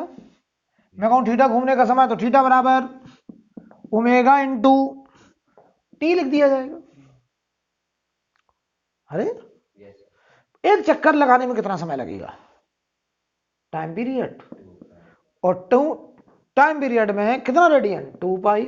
कितनी एंगुलर स्पीड? ओमेगा से घूमेगा, 2 पाई बाई ओमेगा। बोलो इस रॉड का डिस्प्लेसमेंट कितना होगा? Linear displacement 0। इसमें ट्रांसलेशनल मोशन है ही नहीं, है ही नहीं। पक्का? अब एक बात और बताओ, इसकी काइनेटिक एनर्जी, इस रॉड की काइनेटिक एनर्जी कौन सी होगी? Rotational only. कितनी होगी? Half I omega square. I किसके अबाउट? C R. लेकिन यहां CR कौन? CM से पास होने वाली एक्सिस। तो काइनेटिक एनर्जी रोटेशन की वैसे तो होती है half I about CR omega square, लेकिन बाई चांस इस सवाल में आई अबाउट CR का मतलब हो गया आई अबाउट CM, ये ओमेगा स्क्वायर। तो ये हो गया half I about centre of mass. बताओ ये रॉड है L लेंथ का, M L स्क्वायर बाई 12, और ये हो गया ओमेगा स्क्वायर। ये हो गया काइनेटिक एनर्जी कौन सा? Rotational kinetic energy.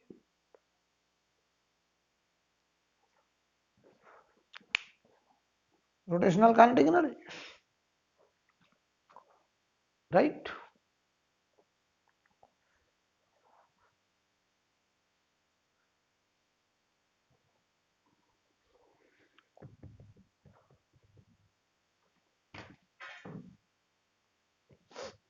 पक्का? आगे बढ़ा जाए, बताइएगा जरा। हम अगले केस में जरा कॉम्बिनेशन लेने जा रहे हैं ट्रांसलेशनल मोशन और रोटेशनल मोशन का। रॉड में लेते हैं पहले, ठीक है? रॉड रोल नहीं कर सकता। रोल कौन सी बॉडी करेंगी? Regular bodies. उनमें जब हम कॉम्बिनेशन लेंगे वो भी बैलेंस कॉम्बिनेशन, तब उस मोशन को हम लोग क्या नाम देंगे? Rolling motion. रेगुलर बॉडी का मतलब जो रोल कर सकता, टायर के शेप का, चाहे वो रिंग हो, चाहे वो डिस्क हो, चाहे वो स्फीयर हो, चाहे वो हॉलो स्फीयर हो, कोई भी हो। केवल स्फीयर लिखा हो तो हमेशा सॉलिड स्फीयर समझिएगा, जब तक कि कहा ना जाए हॉलो स्फीयर। मान लो मैं तुमसे कहूं ये रॉड है ऐसे, ये एक रॉड है, ये रॉड का क्या है, सेंटर ऑफ मास। ये ऊपर लेंथ L/2 है, नीचे भी L/2 है, ध्यान से देखिए, नीचे L लेंथ का रॉड है। इसको हमने BCM भी दिया है और हमने इस एक्सिस के अबाउट ओमेगा भी दिया है। ठीक, तो बताओ ये रॉड प्योर ट्रांसलेशन में है? नहीं। क्या ये रॉड प्योर रोटेशन में है? नहीं। इसका टिपिकल मोशन है, इसमें ट्रांसलेशन भी है, रोटेशन भी है। प्योर ट्रांसलेशन में तो हर एक पॉइंट की वेलोसिटी CM के बराबर, रोटेशन में बॉडी आगे नहीं बढ़ती थी। अब बताओ ये रॉड कॉम्बिनेशन रख रहा है ट्रांसलेशन एंड रोटेशन का, तो दिमाग में जरा कैसे क्या देखने को मिलेगा। तो मैं यहां कॉम्बिनेशन दिखाने जा रहा हूं, combination of translational and rotational motion.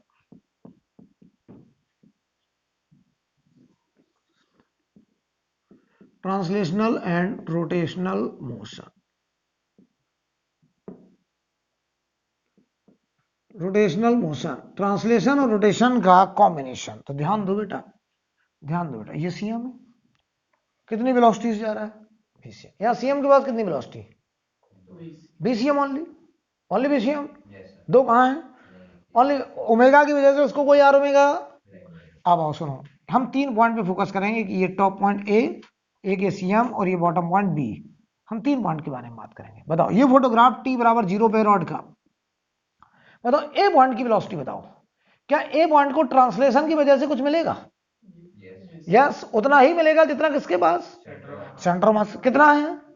तो ये कहेगा मुझे भी वही मैग्नीट्यूड, वही डायरेक्शन BCM मिल गया। क्या A पॉइंट को रोटेशन की वजह से कुछ मिलेगा? कितना, L/2 ओमेगा, किधर की तरफ, राइट साइड, इस ज्वाइनिंग लाइन के परपेंडिकुलर, इसके परपेंडिकुलर, इसमें ऐड होके आएगा L/2 ओमेगा। A पॉइंट की नेट वेलोसिटी कितनी है, BCM प्लस L/2 ओमेगा। चलो CM की नेट वेलोसिटी कितनी है, ओनली BCM। बॉटम पॉइंट की नेट वेलोसिटी कितनी है, इधर क्या होगा, BCM, L/2 ओमेगा किधर मिलेगा, लेफ्ट साइड, इधर की तरफ। तो बताओ इस पॉइंट की नेट वेलोसिटी क्या कहा जाएगा, B पॉइंट की, BCM माइनस L/2 ओमेगा। बोलो यार, जरा बताओ पे, यहाँ सेंटर ऑफ रोटेशन कौन, कहां से हम, क्या प्योर रोटेशन है क्या? तुम ये कह सकते हो सेंटर ऑफ रोटेशन CM है, CM के अबाउट हमने रोटेशनल इफेक्ट दिया है, लेकिन प्योर रोटेशन नहीं कहेंगे इस मोशन को। ठीक है, हमने रोटेशनल इफेक्ट किसके अबाउट दिया, CM के अबाउट। मैं कहूं इस रॉड की काइनेटिक एनर्जी बताओ, चलो काइनेटिक यहां लगते हैं, इस रॉड की काइनेटिक एनर्जी बताओ। तो इस रॉड की जो टोटल काइनेटिक एनर्जी होगी, अब वो लिखी जाएगी काइनेटिक एनर्जी कौन सा, ट्रांसलेशनल प्लस काइनेटिक एनर्जी। यार ये रॉड अपनी टोटल काइनेटिक एनर्जी को 2 फॉर्म में रखना चाह रहा है, कुछ काइनेटिक एनर्जी का शेयर ट्रांसलेशनल मोशन में, कुछ रोटेशनल। तुमने थर्मोडायनेमिक्स पढ़ा होगा, केमिस्ट्री में पढ़ा है, मोनोएटॉमिक गैस का एक मॉलिक्यूल अपनी टोटल काइनेटिक एनर्जी को कितने डिग्री ऑफ फ्रीडम में बांटता है, 3 degree of freedom. Law of equipartition of energy पढ़ा होगा। एक मोनोएटॉमिक गैस का मॉलिक्यूल अपनी total kinetic energy pure translational kinetic energy रखता है और कितना डिग्री ऑफ फ्रीडम में बांटता है, 3 में, और बराबर बराबर। तो इसके रॉड के पास कितने degree of freedom, 2 degree of, एक ट्रांसलेशन और एक रोटेशन। डायटोमिक गैस का एक मॉलिक्यूल 5 डिग्री ऑफ फ्रीडम रखता है, ये बातचीत रूम टेम्परेचर पे हो रही है, जिसमें 3 ट्रांसलेशन, 2 रोटेशन।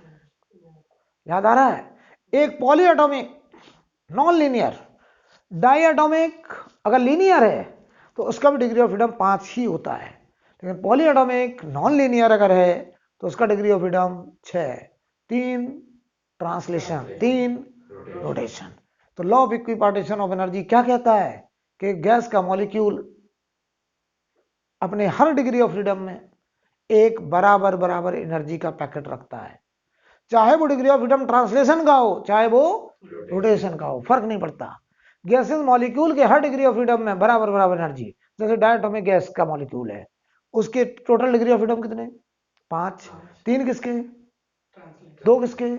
मान लो उसके पास 100 जूल एनर्जी है एक डायटोमिक गैस के मॉलिक्यूल के पास, तो वो पांचों जगह बराबर बराबर 20-20 जूल बांट लेगा, राइट। यानी हर डिग्री ऑफ फ्रीडम में बराबर बराबर बटेगी, जिसमें से 3 डिग्री ऑफ फ्रीडम यानी 60 जूल ट्रांसलेशन में चली जाएगी और 2 डिग्री ऑफ फ्रीडम रोटेशन मतलब 40 जूल रोटेशन में चली जाएगी।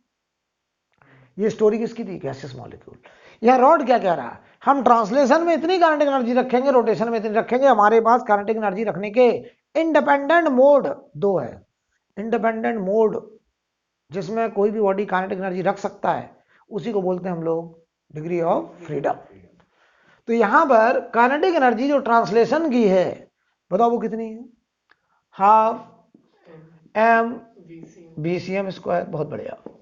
Half I about CR into omega square. हालांकि आई CR कौन है यहाँ? CM।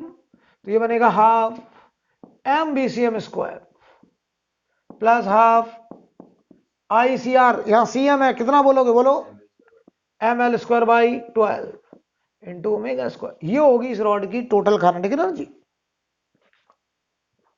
बोलिए।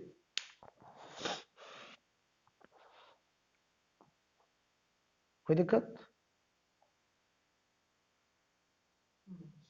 पक्का बताना, जवाब देना। टी टाइम के बाद इस रॉड का फोटो बनाओ जरा। टी टाइम के बाद क्या ये रॉड आगे बढ़ रही होगी? क्या इसका CM इसी लाइन में आगे बढ़ रहा होगा? क्या CM कभी घूमेगा? नहीं, ये तो इसी लाइन में जाएगा। लेकिन रॉड बताओ घूम रही होगी किस सेंस में? तो क्या थोड़ी देर के बाद रॉड का फोटोग्राफ ये होगा? ये होगा। मान लो इस वर्टिकल लाइन से ये रॉड कितना एंगल घूम गया? मान लो थीटा घूम गया, और ये ऐसे घूमा ओमेगा से, और इधर आगे बढ़ रहा है BCM से। अगर ये थीटा घूमा है तो बताओ ये टाइम कितना होगा? जल्दी बताओ कितने टाइम में थीटा घूमेगा? थीटा टाइम बराबर थीटा अपॉन ओमेगा। बोलो ये टाइम होगा। ये कितना लीनियरली आगे बढ़ा होगा? इसका सेंटर ऑफ मास, इसे बोलेंगे SCM। ये SCM क्या होगा? BCM into time. बहुत बढ़िया, BCM इंटू टाइम। इतना रोड आगे बढ़ा होगा। कितना घूमा होगा? वो एंगल यहां से आ गया, वो एंगल आ गया थीटा बराबर ओमेगा टी। जरा बताओ इस पॉइंट की वेलोसिटी बताओ अब कितनी होगी? चलो अगर तुम समझ गए तो बताओ इस पॉइंट की वेलोसिटी।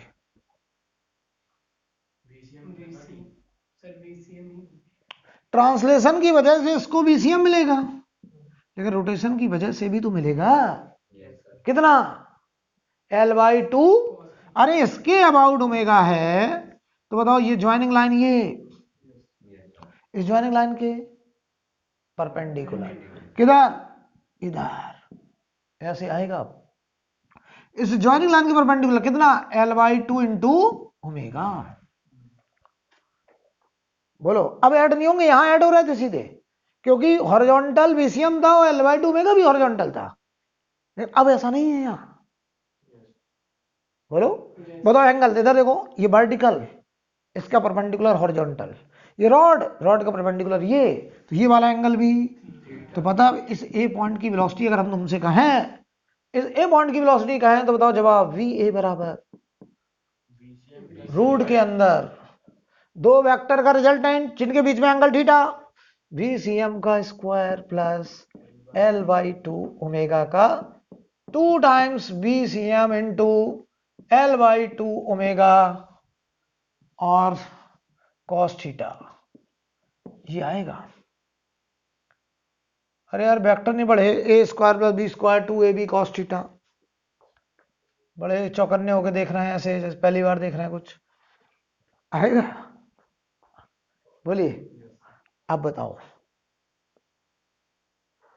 कोई दिक्कत है क्या? बताओ मानस त्रिपाठी, मानस त्रिपाठी बताइए, अगर हम आपसे कहें t बराबर t/4 टाइम के बाद 1/4 टाइम पीरियड में कितना एंगल घूमेगा?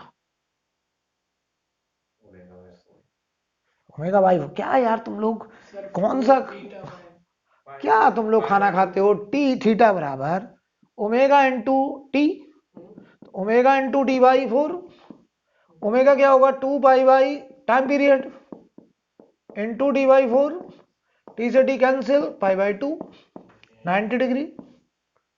अरे यार पूरे 1 टाइम पीरियड में कितना एंगल घूमता है? 360, तो 1/4 में 90 डिग्री।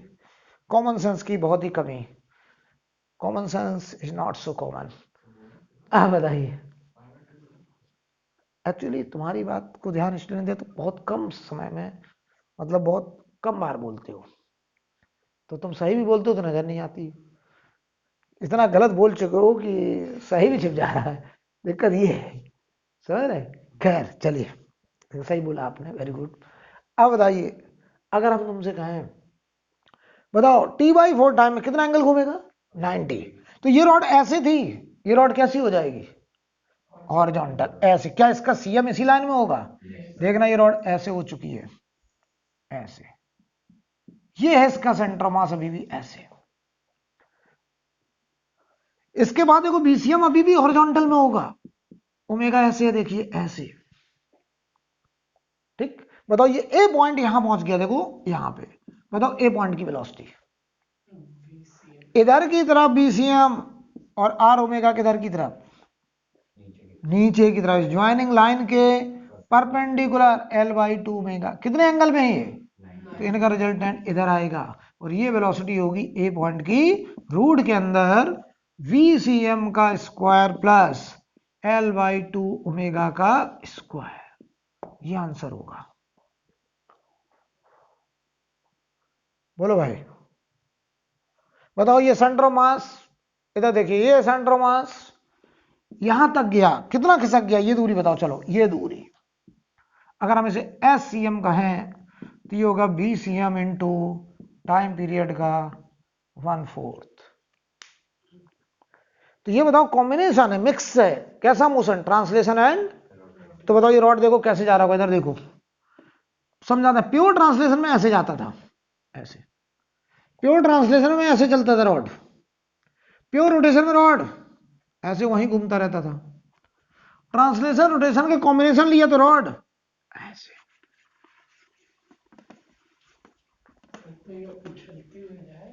कैसे चलते हो? उछलेगा क्यों? प्लेन में बात हो रही है, प्लेन में बात हो रही है, ये वर्टिकल नहीं है, ये एक हॉरिजॉन्टल प्लेन में है। ऐसे है ये रॉड, ऐसे ऐसे जा रहा है हॉरिजॉन्टल प्लेन में। समझ गए बात को? याद करो, तुमने बचपन में गुल्ली डंडा खेला है? एक गुल्ली होती थी ऐसे मार्कर शेप की, या नुकीले नुकीले, ऐसे डंडे से मारते थे और ऐसे हिट करते थे। तो कई बार गुल्ली तुम देखे होगे सीधी ऐसे ही आती थी, हिल घूमती नहीं थी। क्यों? क्योंकि हम उस समय डंडे से मार देते थे मिड में, एकदम सेंटर ऑफ मास में। तो जो हम इंपल्स लगाते थे वो सीएम को केवल बीसीएम देता था, कोई ओमेगा नहीं देता था। ठीक, और वो गुल्ली जो आती थी एकदम सीधी आती थी, हम कैच कर लेते बड़े आराम से। और कई बार कुछ लोग किनारे पे मारते थे, तो किनारे पे जब मारा तो बीसीएम भी मिला और सीएम के अबाउट ओमेगा भी मिला। तो वो आगे भी आती थी और घूमते हुए आती थी, तो कंफ्यूजन होता था कि कैच कैसे किया जाए, और हर ग्रुप में किसी की आंख में जरूर लग जाती थी।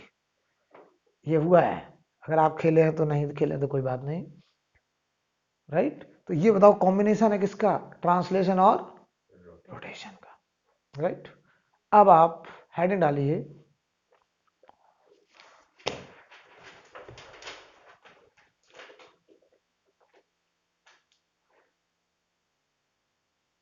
अच्छा एक बात और, हेडिंग डालने से पहले मैं एक बात तो मैं समझा दें, ये हटा दें। एक बात हम आपको समझाना चाहते हैं पहले।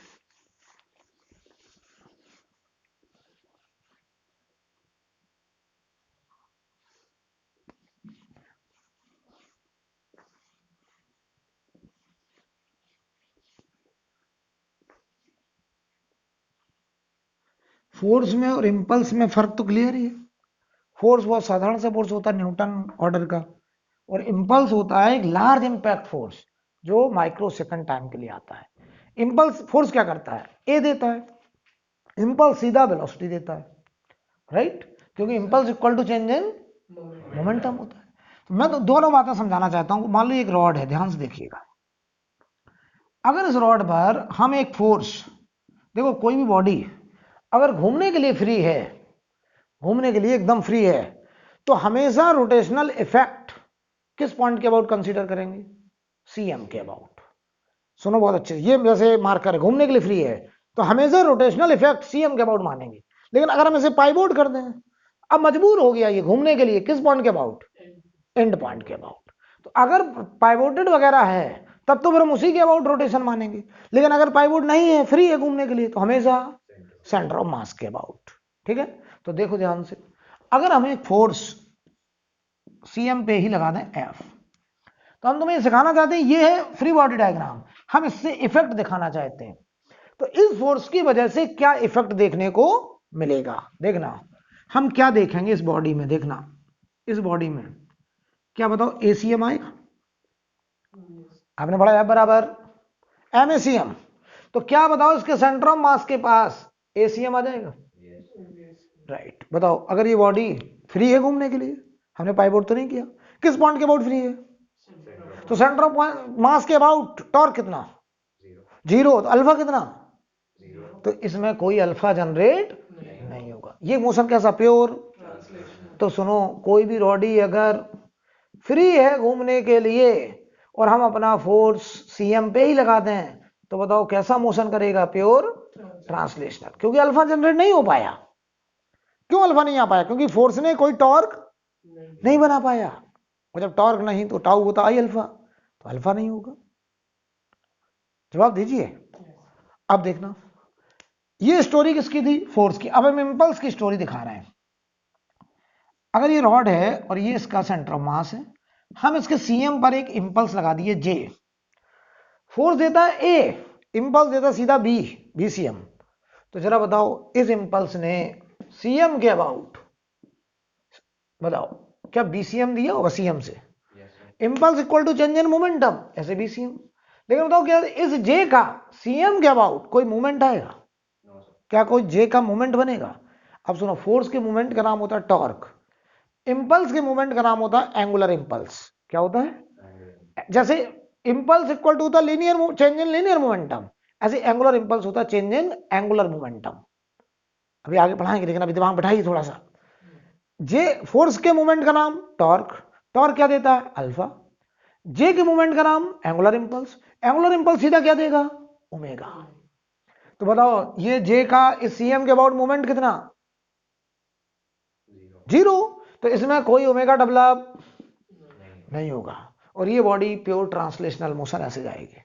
दोनों ही प्योर ट्रांसलेशन, बस फर्क क्या है, उसमें शुरू में ए आया और वो ए धीरे धीरे टाइम के साथ स्पीड को, इसमें शुरू से ही एक झटके में वेलोसिटी आ गई, और इंपल्स झटका लगा हट गया, और फिर ये कांस्टेंट वेलोसिटी से आगे बढ़ेगा। लेकिन वहां वेलोसिटी हर समय पे बढ़ती जाएगी, जीरो से शुरू हुई बढ़ती चली जाएगी। क्या दोनों ही मोशन प्योर ट्रांसलेशन है? यानी फोर्स का मूवमेंट टॉर्क होता है, जे का मूवमेंट एंगुलर इंपल्स होता है। टॉर्क देता है अल्फा, एंगुलर इंपल्स देता है ओमेगा।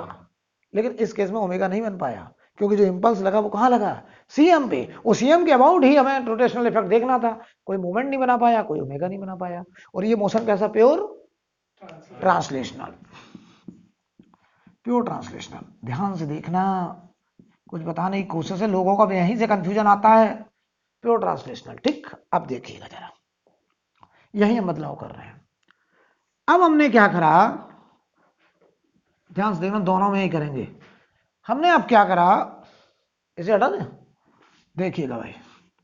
अब हमने क्या करा, यहां पे जो फोर्स था वो फोर्स हम सीएम पे ना लगा के, इधर देखो फोर्स हम चाहे यहां लगाएं चाहे बॉटम कहीं भी लगाएं, मान लो हमने फोर्स यहां लगाया, एफ फोर्स। जरा जवाब दो यार, मैं ऐसे खड़ा हूं तो फोर्स चाहे सीएम पे लगाओ चाहे ऊपर लगाओ कहीं भी लगाओ, एफ बराबर एम ए। एक इसको देते थे, एक इसका होता था सेंटर ऑफ मास का, यानी फोर्स कहीं भी लगे एक्सेलरेशन पे फर्क तो बताओ जरा तुम मुझे बताइए आप हमको जरा कि फोर्स हम कहीं भी लगाएं, चाहे सीएम पे लगाएं चाहे टॉप पॉइंट पे लगाएं, क्या बताओ एक्सेलरेशन हर एक पार्टिकल का सेम होगा? और बताओ कितना होगा? ACM इतना ही आएगा, यानी एक्सेलरेशन तो वही रहेगा। क्लियर? अब बताना जरा, क्या इस फोर्स का सीएम के अबाउट मूवमेंट आएगा? बोलो किस सेंस में आएगा? इसके अबाउट क्लॉकवाइज। तो बताओ इसके अबाउट टॉर्क बनाएगा तो क्या अल्फा आएगा? किस सेंस में? क्लॉकवाइज।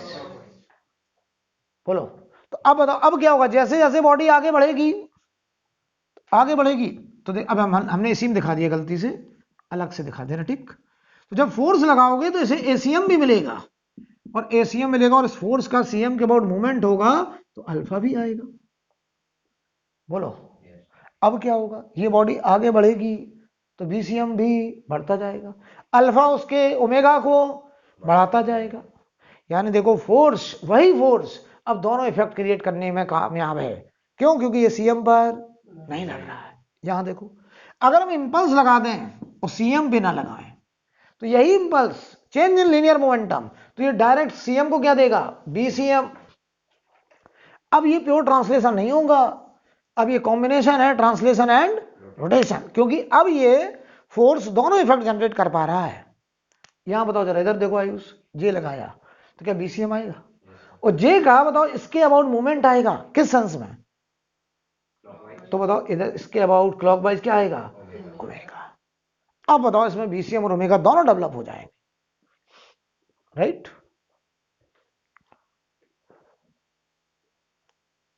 अच्छा एक बात ना, एक बात इधर देखो, ये फोर्स ऊपर की नीचे लगा दें क्या होगा? बोलो। बस ACM पे कोई फर्क, केवल इसमें एंटी क्लॉक अल्फा आ जाएगा, राइट? यहां अगर इंपल्स लगा दें तो BCM तो वही रहेगा, केवल ओमेगा एंटी क्लॉक हो जाएगा। नोट करिए।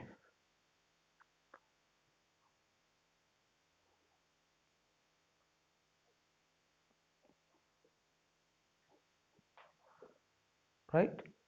तो मैं आज की क्लास में यहीं रुकूंगा। आप हेडन डाल लीजिए रोलिंग मोशन, यहां से हम लोग रोलिंग पढ़ेंगे अगली क्लास में।